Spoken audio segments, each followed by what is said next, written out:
జై జై జై జనసేన. ప్రజారాజ్యం మారిపోయింది.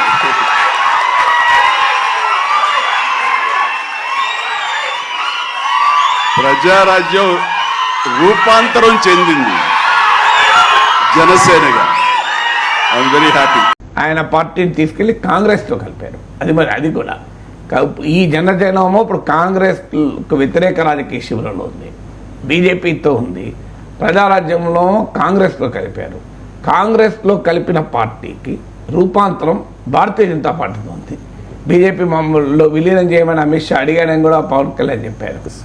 సో అందువల్ల ప్రజారాజ్యం రూపాంతరం అంటే మళ్ళీ జనసేన కూడా రూపాంతరం చెందుతుందా, కొన్ని రోజులు జనసేన కూడా తీసుకెళ్లి బీజేపీలో కలుపుతారా అనే క్వశ్చన్ కూడా వస్తుంది. ప్రజారాజ్యాన్ని మీరు కాంగ్రెస్లో కలిపారు, ఇప్పుడు దాని రూపాంతరమైన జనసేనను తీసుకెళ్లి బీజేపీలో కలుపుతారా అనే డౌట్ కూడా వస్తుంది. ఎందుకంటే ఆల్రెడీ పవన్ కళ్యాణ్ చెప్పాడు, అమిత్ షాని అడిగాడు బీజేపీలో విలీనం చేయమని. రోజు రోజుకు పవన్ కళ్యాణ్కు బీజేపీకి తేడా ఉండడం లేదు. మీరు రాజకీయ సైద్ధాంతిక భావజాలాన్ని చూపెట్టడంలో జనసేన బీజేపీకి ఒక రకంగా రూపాంతరంగా మారిపోతుంది. సో అందువల్ల ఈ బీజేపీకి రూపాంతరంగా మారి బీజేపీలోనే కలిసిపోతుందా అనేటువంటి అనుమానం కూడా రాకపోదు.